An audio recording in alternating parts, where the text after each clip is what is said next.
All right, moving along to Paladin. Our first card is Benevolent Djinn. This is a card that's very reminiscent of Illuminator, which is a card that I loved in controlling mage decks. But this card is kind of interesting. There's a lot of Paladin tools that care about healing nowadays. There's obviously Blackguard, which I gave the Omni Award of just unable to make work, that I've tried a lot to make work over the course of the last expansion.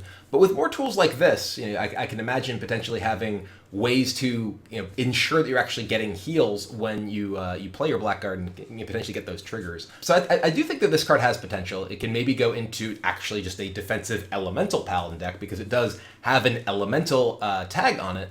It's a potentially strong Paladin card. You can get off Servant of Kalamos if you're playing that to give you more survivability and try and sort of grind opponents out. The biggest concern for Paladin right now is its inability to really close out games, though, in a lot of matchups. You don't really have enough pressure in many cases, especially if you're playing a controlling Paladin type deck, to beat, say, Quest Mage, or maybe the new Exodia type Mage, or Kazakus Priest. You do potentially have, the ability to grind out some amount of the damage of Kazakus Priest, but the fact that they can assemble 30 plus points of damage in a single turn pretty readily means that you need to be pressuring them. And I don't really see a Benevolent Djinn deck as really having the tools to do that. So maybe there's a world once, say, Raza rotates that you can more easily sort of grind out Anduin decks, but I think it's going to be difficult to play a healing focused deck in a world where that's among the most popular decks. Next up, we have Call to Arms.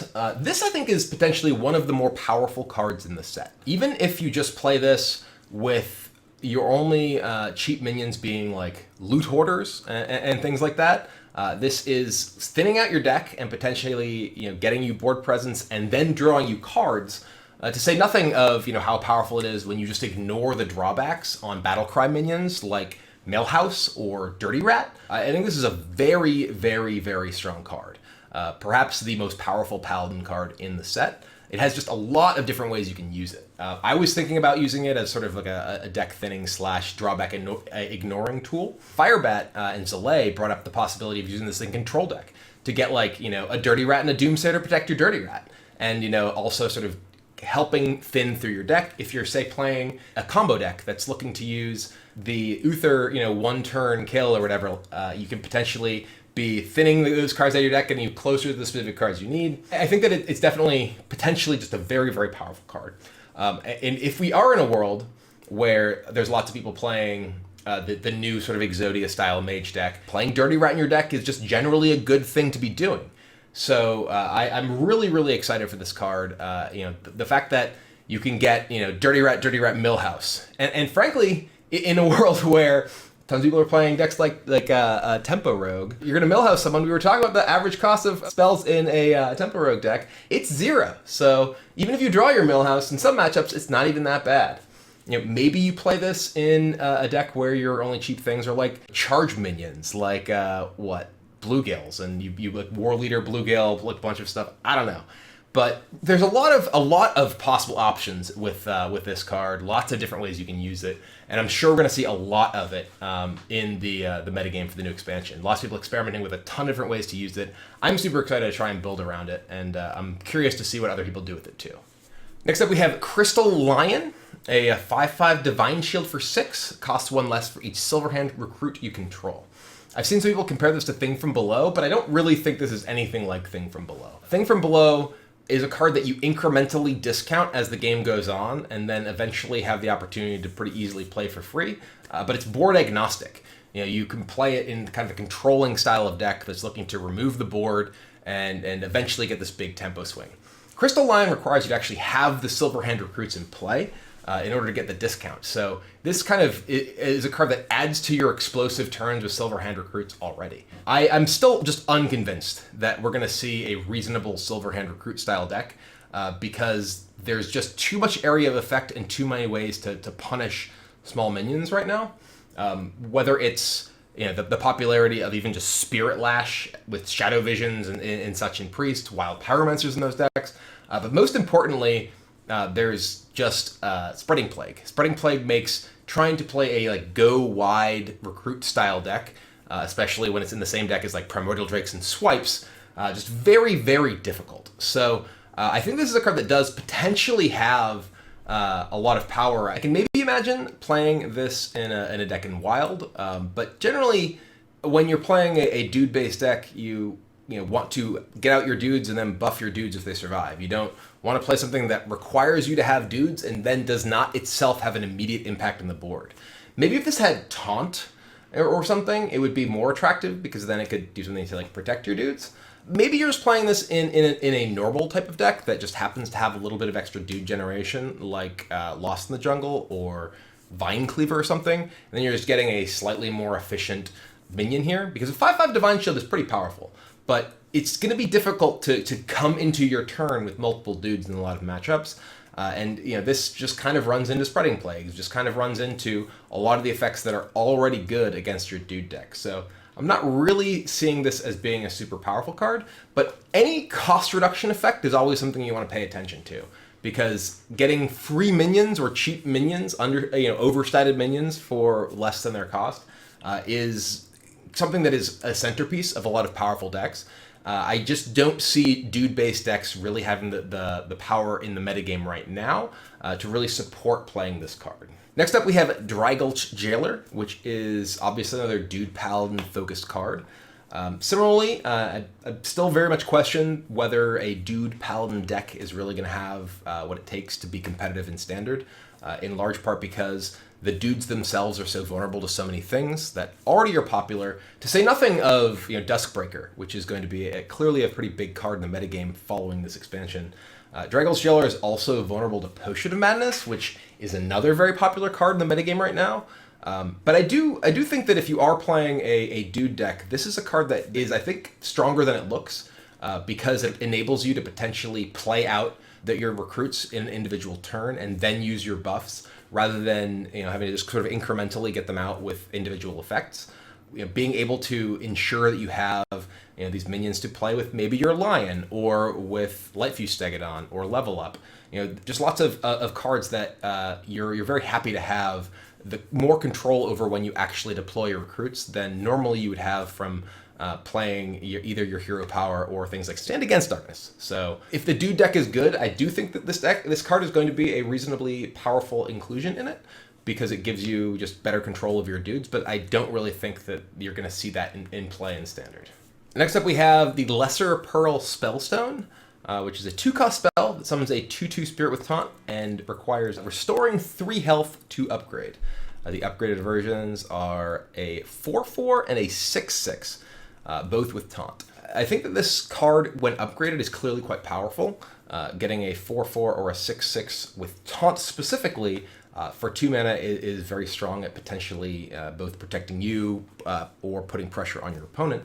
I do think that there's a lot of problems, as I mentioned, with the Benevolent Djinn, just surrounding decks that are looking to focus on healing, given what the metagame looks to look like going into the expansion. I think that you really, as a paladin, specifically if you're trying to play like a deck that cares about healing, need to have the ability to damage yourself, because you can't really rely on your opponent to play minions that are going to attack you against decks like Kazaka's Priest or whatnot. And you also can't necessarily rely on being able to heal your minions because your opponent can kill them. So this is going to be a card that can find difficulty actually really getting effective use in a lot of matchups. I do think this is a card that has potential in matchups to be quite powerful, because if you're able to get even just the second version, the 4/4 Taunt for 2, it's very strong against a lot of minion-based decks. Use any sort of weapon to hack their minion down, heal yourself with a lot of different things. Like Shieldblade Champion is one that I think is potentially quite powerful. It's the fact that True Silver Champion does not trigger it is a little unfortunate, considering that's a very common card in a lot of Paladin decks. But you can upgrade this incrementally. It's something that's actually pretty important. These are not one-shot upgrade effects, so you can get an upgrade from 2 swings of True Silver Champion. So the fact that you can get yourself damaged and heal yourself up with a True Silver, I think makes it have a ton of synergy with this particular card. It doesn't synergize quite as well with, say, Benevolent Djinn, because you have to wait a turn at least, but you still get a little bit of value there as well. But just sort of generally speaking, as I said about Benevolent Djinn, I think it's difficult to play like a healing focused deck when there are so many sort of controlling combo style decks in the metagame where healing isn't that big a deal. I think if you're playing against decks where you could get your healing off more effectively and then got more value out of this when you did, I think that this does have a lot of potential though. So this is one of the sleepers of the set, I think. In the right metagame, I think this card is exceptionally powerful. I'm not convinced we'll be in that metagame when the expansion releases.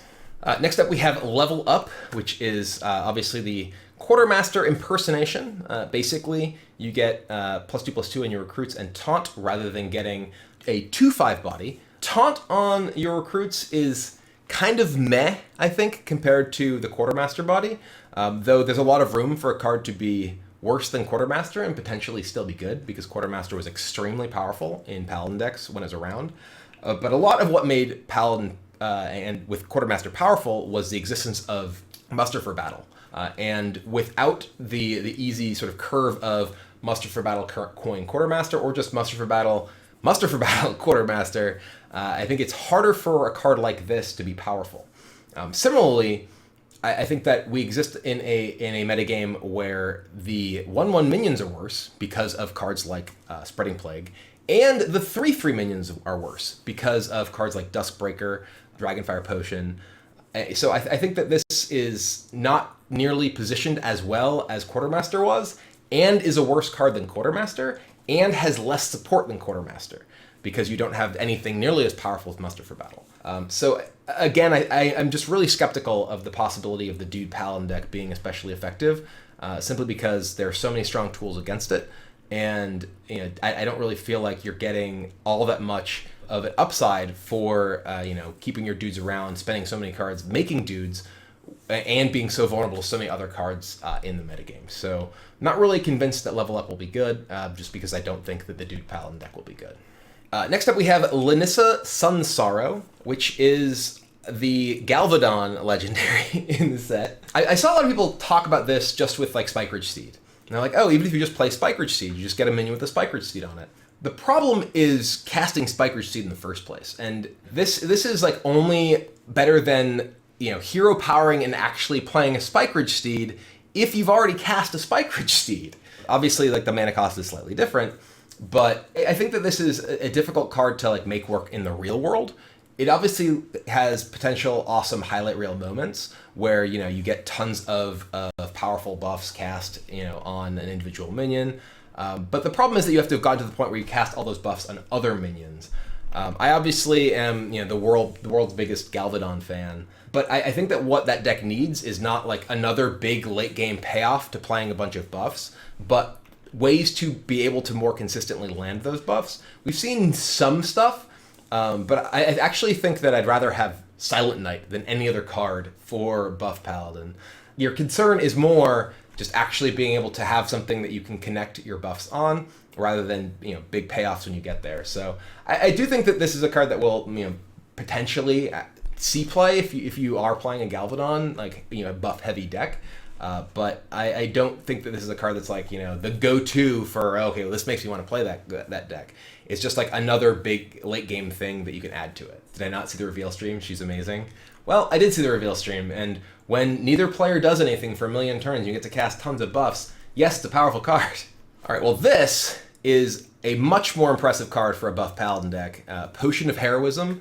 Even if you just like literally had a card that was target a minion, draw a card, it would be a really, really powerful card in a buff Paladin deck, weirdly enough, because what you want out of a lot of cards in your deck is the ability to cycle into more buff cards, as well as just the ability to actually target your guys to trigger your Galvadon quest. And this card just by itself, even outside of a Last Kaleidosor deck, I think has some potential. This is very similar, obviously, to like an Ardent Protector, but instead of getting a 2/2 body, you get draw a card. And a lot of time, I would much rather have draw a card than a 2/2 body, especially later on in the game where that body is not particularly relevant.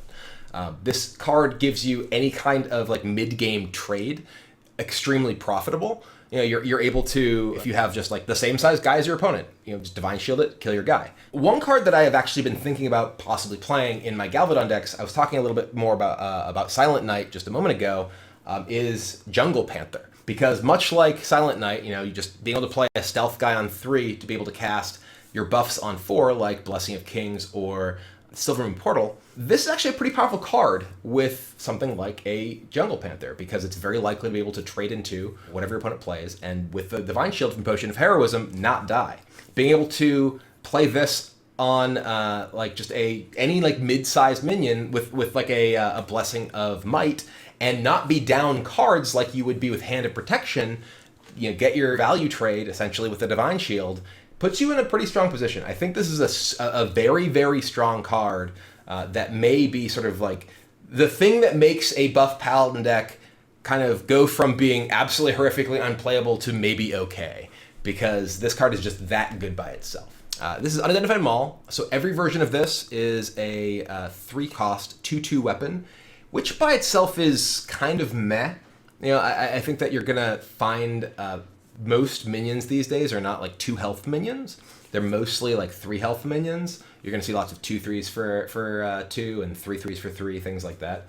So it by itself, I think, is kind of problematic in that sense. But the possible versions you can find are pretty neat. There's the Champion's Maul, which gives you 2 Silverhand recruits. The Blessed Maul, which gives your minions +1 attack. The Purifier's Maul, which gives your minions Divine Shield. And the Sacred Maul, which gives your minions Taunt.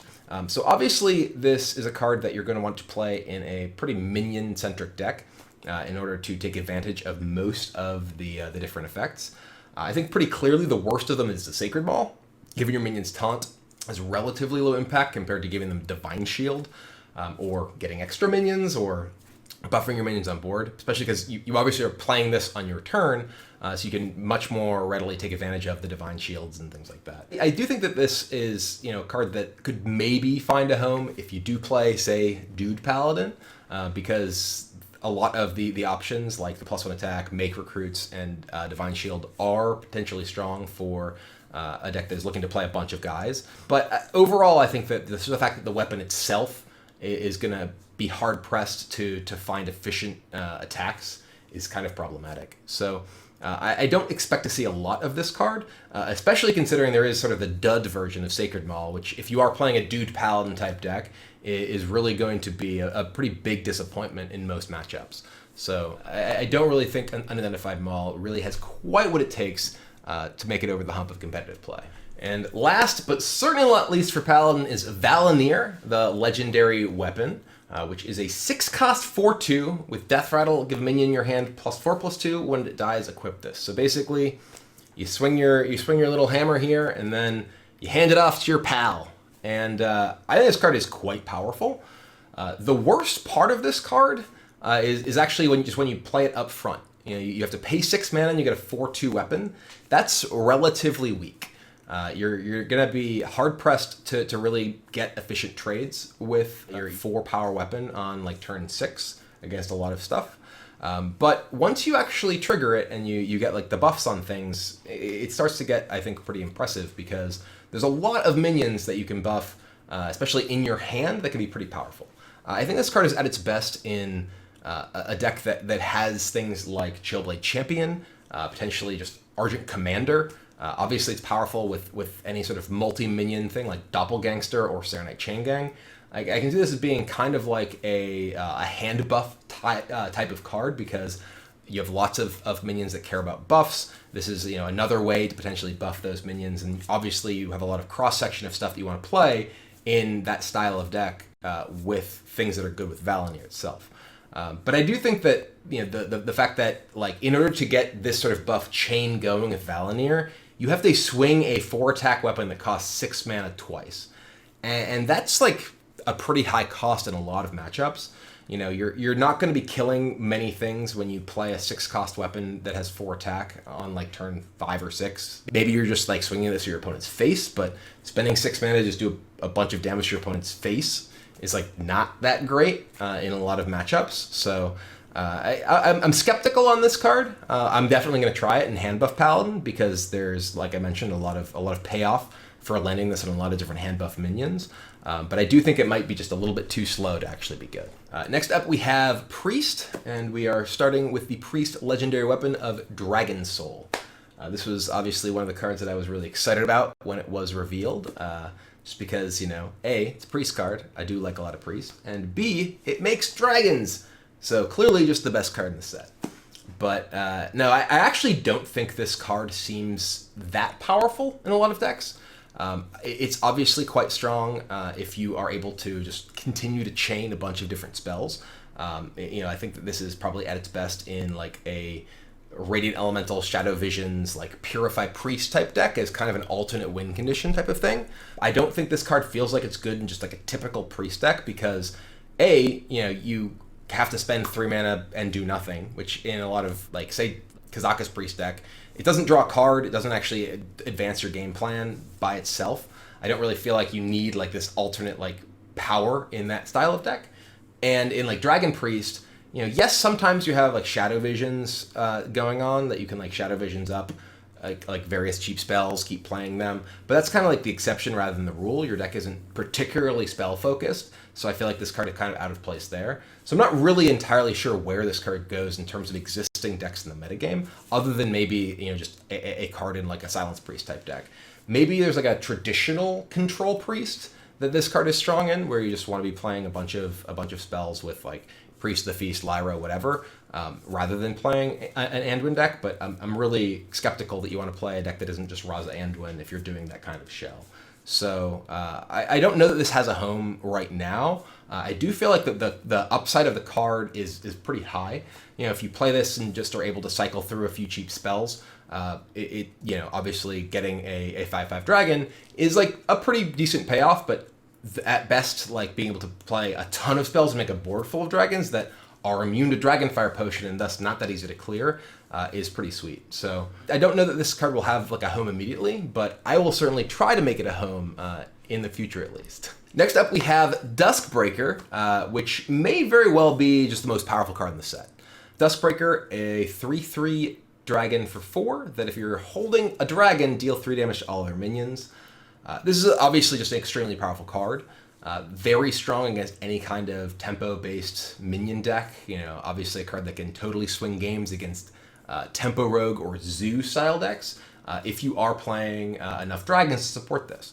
I like the fact that this is a dragon that can potentially go into a more control-oriented dragon style deck, but also may just lead to this being your anti-aggro card you play in your dragon decks, and you just also continue to play a normal mid-range proactive shell with like Divine Spirit, Inner Fire to beat up on combo and control decks.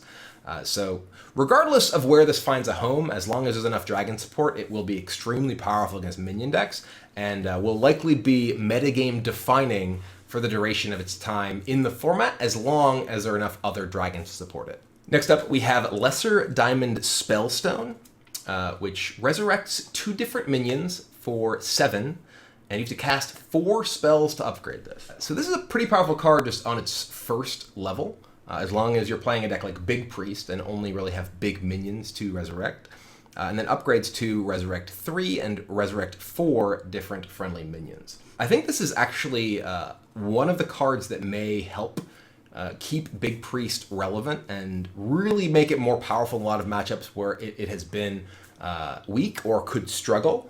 Because one of the ways you could actually beat Big Priest in the current metagame is just run them out of threats. I played a lot of Control Warlock, and against Big Priest very frequently, I would just sit back, kind of hang out, not life tap that much, try to get myself to Bloodreaver Gul'dan, and then just kill everything they play, because they don't have that many threats. This, even just having 1 copy of this in your deck, especially alongside Shadow Visions to potentially find it in matchups where you specifically want it, can enable you to just overpower that kind of plan. Your opponent kills all your guys and runs you out of Eternal Servitudes, and you're like, okay, well, I'll get 4 back. And that's just potential for huge swing, especially with the value generating minions that deck has. Because if you are able to, Spellstone back a Lich King and a Ysera, that's just that much more your opponent needs to deal with in terms of additional resources.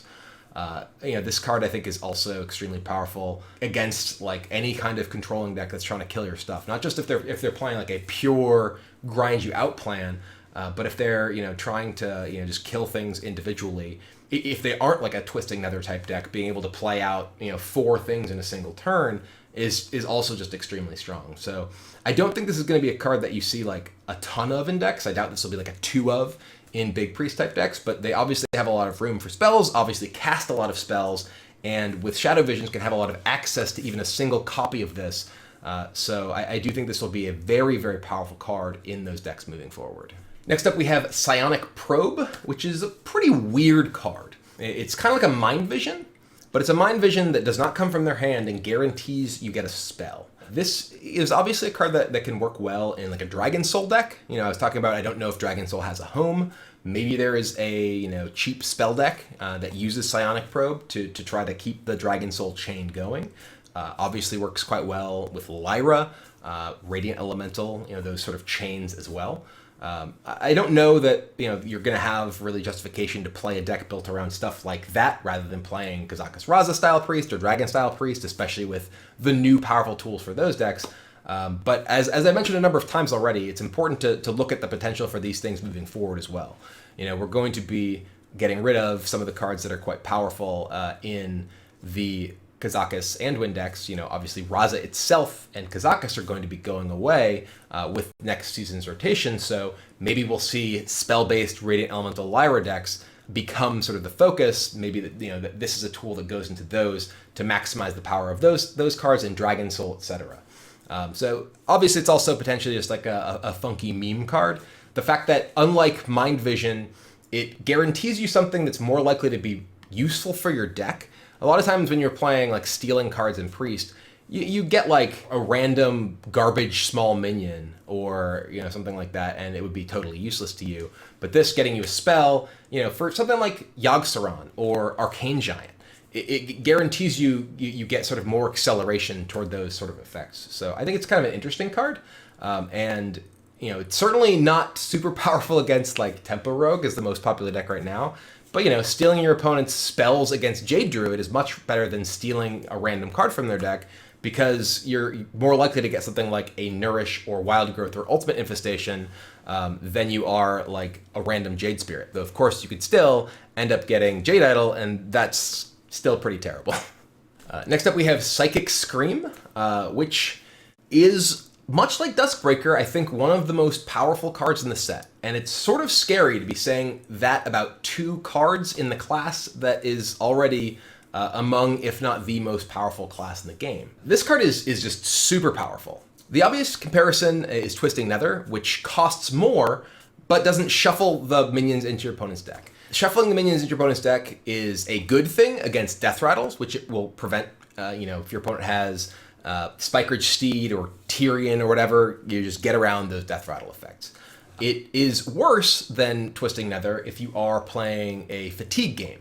If you're trying to just run your opponent out of resources, like I was discussing as a strategy against Big Priest playing Control Warlock, this card won't do that because your opponent can just redraw those minions and play them again, and he won't be able to win that way. I do think that right now, in Standard, where there is a controlling style Priest deck that has a explosive combo kill potential with Raza, Anduin, Kazakus pick Priest, I think this card is super scary. Because one of the best ways that I have found to try and combat those Priest decks is to put them in awkward positions where their different kinds of removal wouldn't be efficient at clearing the board. They have Dragonfire, they have Anduin, you have like a couple of like 4/6s or something, or you have a couple of big things and some small things. Well, too bad. They have Psychic Scream. They can deal with whatever board that you generate. So I think this card is really, really scary.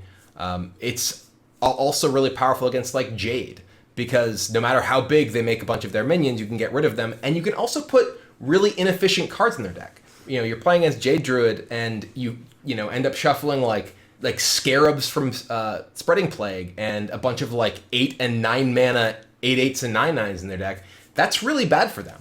That's an extremely powerful way to reduce the efficiency of their ability to continue to generate threats by just putting a bunch of garbage in their deck.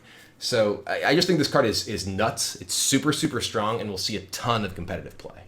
Speaking of nuts, this card is definitely nuts, but I don't really think this one will see competitive play. It's nuts in a different way. Tempura S, Battlecry, your opponent takes 2 turns, then you take 2 turns. I actually think that this card will see more competitive play in weird situations off of Netherspite Historian than it will in like actual combo decks that are trying to use it. A card that can, in a like Dragon Priest style deck, against some matchups, potentially just give you the ability to blow your opponent up, like against control, where it can be difficult for you to stick minions. Say you're playing against like Control Warlock, where oftentimes you would find it difficult to actually stick minions through your opponent's turn in order to, say, Divine Spirit Interfire and kill them. But with Tempura, whether it's in your deck or discovered off of a Netherspite Historian, you play the Tempura. They take 2 cards. They're playing a control deck. They're probably not going to just kill you. And you get to minimize the impact of their handful of removal spells because, well, you're not playing minions into them. And then you get to play out a bunch of stuff and then, kill your opponent's stuff or just deploy a bunch of minions into kill them. So I think this is a very cool card. I love that Blizzard is making cards like this that present these like cool challenges to, how in the world can I use this? And I especially like that they exist in formats with Discover, because the ability to discover Tempura can really be this interesting skill tester of like, okay, well, I can try and set this up where there's no way my opponent kills me in a 2-turn scenario, but I have almost guaranteed lethal if I get 2 turns in a row, so this is a risk I'm willing to take. And I think that's a really interesting effect that I'm excited to see happen, though I don't expect this to make its way into a lot of serious decks in the main deck. Next up, we have Twilight Acolyte, some more Dragon Priest love. A 2/4 for 3. If you're holding a dragon, swap this minion's attack with another minion's. I think this card is really interesting. I've always wanted Priest to have more attack manipulation because they have so many cards that care about the relative attack of opposing minions. And this card, the fact that it makes your opponent's minion get into both Cabal Shadow Priest and Shadow Madness range, to say nothing of Shadowward Pain, is super interesting. Being able to Twilight Acolyte your opponent's guy, Potion of Madness, their Cairn or whatever, attacking into their other minion, super strong, right? It's also just potentially kind of like an Aldor. Your opponent plays a big thing that you don't immediately have a way to kill. That's pretty strong. So I think this is just a solid card that also has lots of combo potential. It obviously requires a dragon to enable, so you can't just put it into any kind of priest deck just as a powerful utility card. But in the right deck, I think this card is going to do a lot of work. Next up is Twilight's Call, which is one of the cards that I'm actually most excited for in this set, if only because I have tried so hard to make the priest quest work. And one of the big problems the priest quest has is that it doesn't have enough death rattles. It just requires a lot of death rattles to actually make it work. So it's very difficult through just the natural card draw you have over the course of a game to get to the point where you have enough death rattles to actually complete the quest. Twilight's Call, the fact that it effectively counts as 2 death rattles, obviously makes that a lot easier. It also costs 3 mana, which is a pretty glaring hole in the death rattle curve of a lot of these decks. I actually built a lot of quest priest decks that didn't have any 3-drops at all. So the inclusion of Twilight's Call can potentially allow you to, say, play your quest on 1, play Crystal and Oracle into Mistress of Mixtures on 2, trade them off into your opponent's minions, and get them both back as 1/1s. And that not only can give you, a little bit of value from Oracle, healing from Mistress, but also advance your quest significantly. And gives you more fuel for N'Zoth later on in the game, whatever else. This can also just be potentially quite powerful with bigger death rattle minions, not necessarily just curving those out. If you late in the game draw Twilight's Call, maybe you get an Obsidian statue, maybe you get a Cairn. I think this is a card that has a lot of potential. And again, I like that this is a card that can potentially make a archetype that is less powerful right now have some more tools. I think it's most interesting when we see a lot of cards, some of which are just generically powerful, some of which do slot into decks that are good now. But this is, I think, a very powerful card for an underpowered archetype right now. And I'm really interested to see if it helps give Quest Priest what it needs to be competitive. Next up, we have Unidentified Elixir, which is a 3-cost priest spell. Give a minion +2/+2, and this, as an unidentified thing, gains a bonus effect in your hand. The 4 different versions are Elixir of Hope, which gives the minion Death Rattle, return the minion to your hand. Elixir of Life, which gives it Lifesteal, Elixir of Purity, which gives it Divine Shield, and Elixir of Shadows, which summons a 1/1 copy of that minion. I think this card is very good. One of the things that Priest has problems with when you're playing a minion-based Priest deck, and a big part of the reason you don't really see very many minion-based Priest decks outside of Dragon Priest, is that their minions kind of get outshined very quickly, and your hero power isn't relevant unless your minions are big enough to attack opposing minions and survive. It's one of the reasons that like Velen's Chosen was among the strongest cards in a lot of Priest decks for a very long time, because it gave you the ability to sort of tempo up, to trade up into opposing minions, keep your minions alive, attack up into opposing minions, and just kind of dominate the board. And Elixir of Hope has the potential to do that. Say you play a turn 1 Northshire Cleric, and then coin out Elixir of Purity on it. You get a 3/5 Divine Shield that your opponent plays something, you just smash it, and then maybe you don't, maybe you just like start healing your guy up, though it didn't take damage because you had Divine Shield. Any number of these things I think are quite powerful. I think Elixir of Purity is the strongest of these, just generally speaking. But I think that all of them have a lot of potential. Even just the +2/+2 is very, very strong in Priest. I've said a number of times that I think if like Mark of the Wild were a Priest card, it would be bananas. And that's even more true now that there is Radiant Elemental, because you get the discount on this. So you can basically be a Mark of the Wild in a lot of spots. I think this card may help allow for more sort of board-centric, minion-centric, tempo-style Priest decks to see play, and I think it's possibly going to be one of the stronger cards in those decks. Bonus Priest card! Gilded Gargoyle.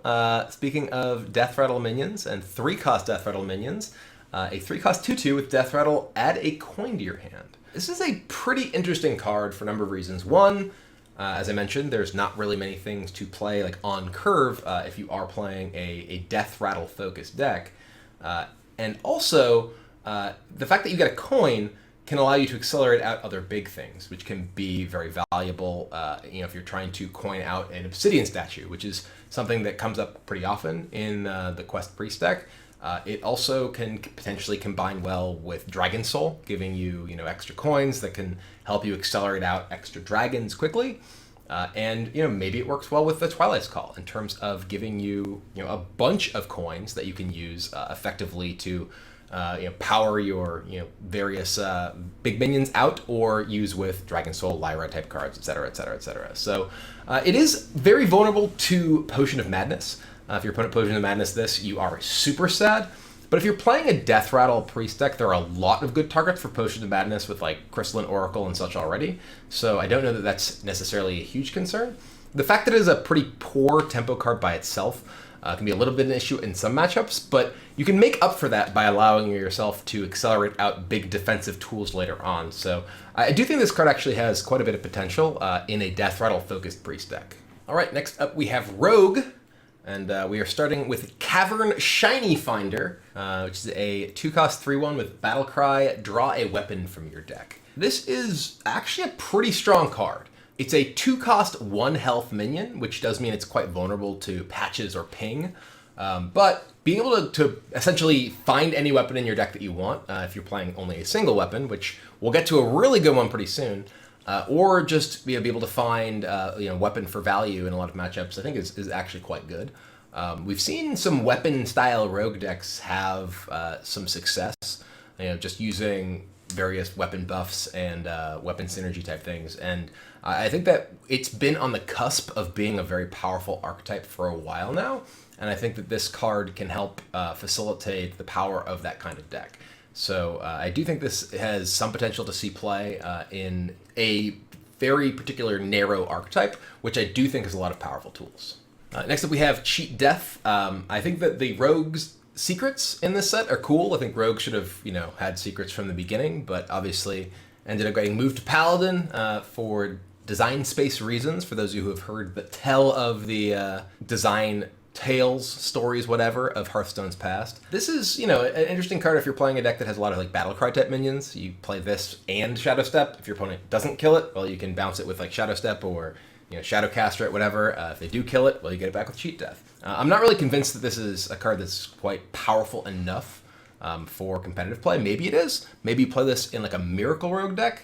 Firebat actually suggested, you could play this in like Miracle Rogue. You set it up early, you play your Auctioneer, and if your opponent kills your Auctioneer, well, you get a 4-cost Auctioneer, and you get to go off the next turn. If they don't kill your Auctioneer, well, you have an Auctioneer in play, and that's obviously just very, very powerful. So if this does have a home, I feel like it's very likely in that style of shell. But I don't think that you're necessarily going to play this in a lot of decks that are like more sort of minion, Battlecry minion focused, simply because I feel like those decks generally need to spend their mana sort of playing tempo to the board rather than just playing to set up for their future turns. Next up we have Elven Minstrel, which I think is a very powerful card in a lot of different types of rogue decks. My first thought on seeing this was, oh, well, this is cool that it's like a card draw effect that you don't necessarily just like put into like a Miracle Rogue type deck. And on the recent edition of Omnistone, Firebat was like, no, this is a card that you put into Miracle Rogue to make sure you draw Auctioneer, which makes a lot of sense. And I think this card is just super powerful. I think it's very likely to see a lot of play in a bunch of different rogue archetypes because it's just being guaranteed to be able to find the specific minions in a low minion deck is an extremely powerful effect. And being just guaranteed to draw 2 cards in a lot of minion heavy decks is also a powerful effect. I don't know that this card fits into like Tempo Rogue, simply because it is a fragile minion. But if you do play this after like a Keleseth, you're drawing buffed minions, and maybe that can actually win back the sort of tempo loss you get from playing a 3/2 for 4, and just allow you to swing the board back in your favor with those buffed minions. So certainly a very powerful card that I think will see a lot of play. Next up we have Evasion, which is, I guess, the secret that Rogue stole from Mage. This is the Rogue Ice Block. When I first read this card, I was like, oh, it's like an Ice Block that only lasts for a single turn because it prevents any damage, not just lethal damage. But it was then pointed out to me that it doesn't actually prevent the damage, you just become immune after the damage. So this is a card that your opponent can play around by just hitting you for lethal, rather than like Ice Block where you want to like hit them down low and then pop it. This, if your opponent has Pyroblast and you're at 10, they just Pyroblast you, even if you have Evasion, you're dead. Which makes the way that it plays a lot different than Ice Block, obviously. But I still think this is potentially just a very strong card for a rogue combo style deck, because you're very likely in a lot of matchups going to be able to buy yourself an extra turn with this. Yes, if they kill you in a single hit, you don't get your extra turn. But most of the combo decks that exist right now are a bunch of incremental damage rather than a big burst of damage. It is more difficult to chain these together than it is to chain Ice Blocks together to get multiple extra turns. Because if your opponent hits you for half your life and then can hit you for half your life the next turn, well, you're going to die. As long as they're in just like individual shots. But I do think that this, much like Cheat Death, can maybe be a card that finds a way into like a Miracle Rogue style deck that's looking to build up to a big combo turn. Next up is Dori Strider, which is a 4-cost 4/4. Battlecry, shuffle 3 ambushes in your deck. When drawn, summon a 4/4 spider. This card I think is just good. It's a very powerful card in pretty much any rogue deck that draws cards, even just naturally. This isn't too far just below the curve. A 4-cost 4/4 isn't bad. It's not great stats, but it's okay. And the potential tempo swings of the spiders spawning from your deck for free is huge.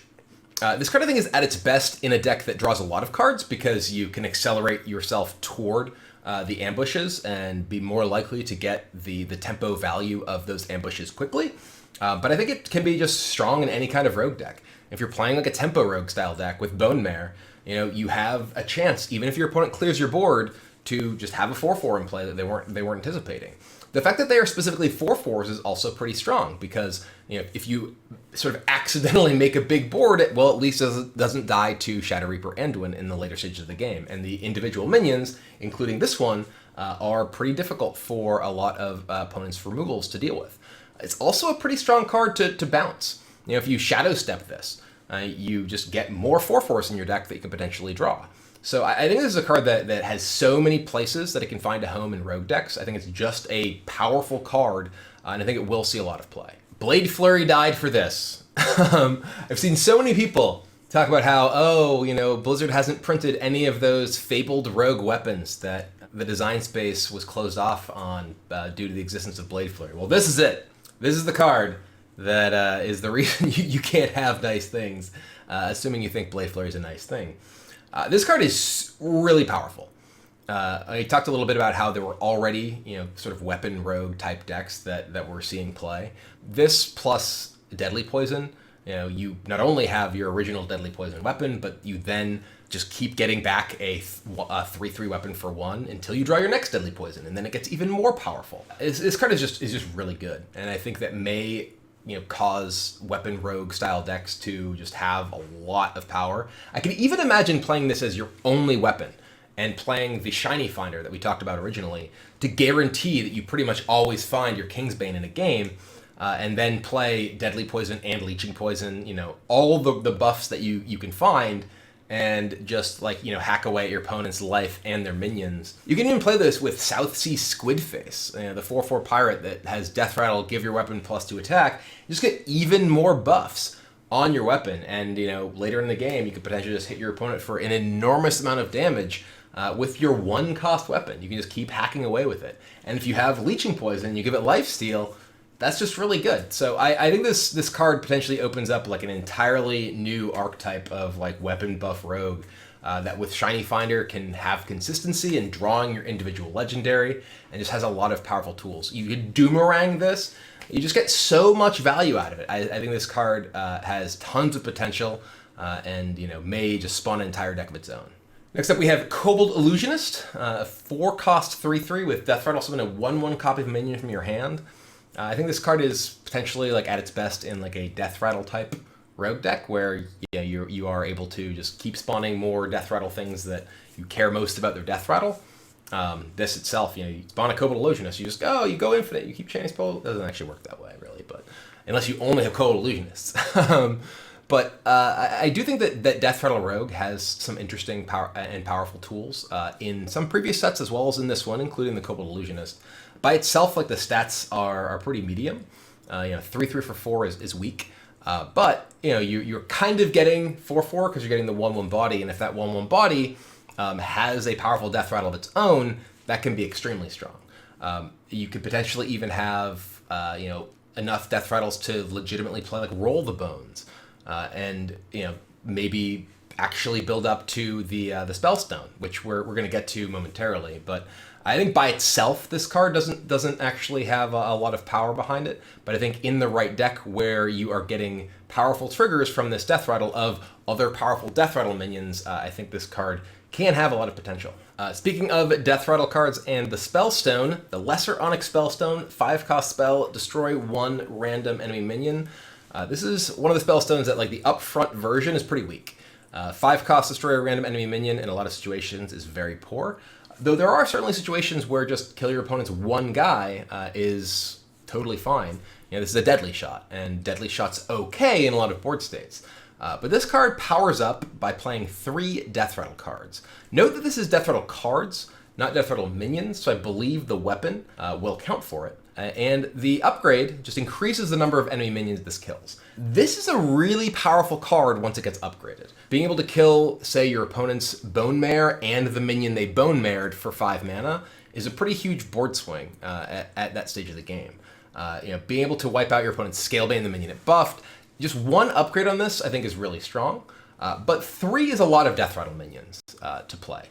This has a pretty hefty requirement. You upgrade this to the 2nd level, and that's a pretty big investment. Not investment because you're just playing Deathrattles anyway, but it's a pretty big opportunity cost of just having that many Deathrattles in your deck. And the 3rd level, you've almost just completed the Priest Quest. So I was talking about how difficult it can be sometimes to complete the Priest Quest. This can lend you in that direction as well. But I do like that this is sort of a way to encourage you to build your deck in a specific way. A lot of the sort of even Deathrattle rogue decks that I've played in the past have just played Pirates and Patches because they're good. Well, if you have this much more incentive to lean on playing Deathrattle minions, maybe that becomes Mistress of Mixtures. Maybe that becomes, probably not Leper Gnome or anything like that, but maybe it becomes Mistress of Mixtures. And this does get really, really powerful at the high levels. So I think that this is a card that I am certainly going to try to make work, because I always try and make like Jade Deathrattle Rogue work. And you can put it in your deck with Southsea Squidface and your Kingsbane, and both of them work toward triggering it. So I'll definitely be trying it out. I think it has a very big upside. I don't know if there's quite enough solid Deathrattles yet, but I'm gonna find out. Next up, we have Sonya Shadow Dancer, which is probably the rogue card in the set that I'm the most excited for, because it has so many different applications. I think this card actually is at its best in a Deathrattle style rogue deck, because you're going to get a lot of triggers off of small Deathrattle minions like Jade Swarmer, or even just Jade Spirit. There's tons of boards you can build up in a lot of those decks, that being able to replay those minions once you trade them in is extremely powerful. I've actually played a lot of Cult Master in decks like that, and it ends up being a pretty strong card at just giving you card advantage. And if you could turn a lot of those into the same cards that they were when you got them killed, that's pretty powerful too.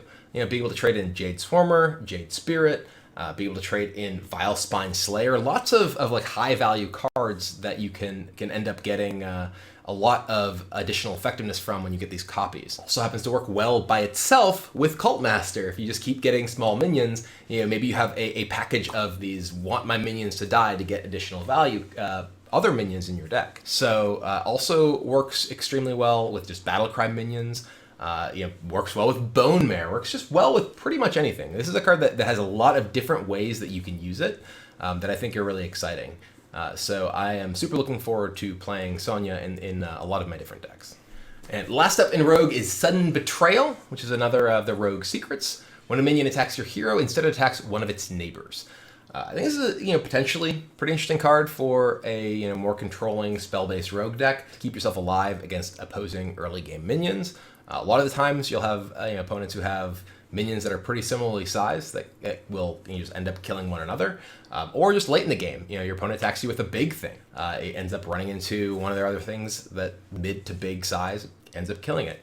It's still pretty weak against a metagame where patches exist, because if your opponent does still have patches in their deck, they can just run their patches into it. It has a lot of similarities to like Freezing Trap in that way, and that it's weak against small minions, but very strong against large minions. So it's also not really great against opponents who are just having one minion in play. Obviously if your opponent is just smacking you with an individual guy, that could be a problem because, well, it doesn't actually have anything to attack into. But I do think this card is pretty interesting. I don't think it'll necessarily see tons of play because I think there's just so many good early game defensive tools for a lot of those rogue decks that it's hard to find a spot for another effect like this.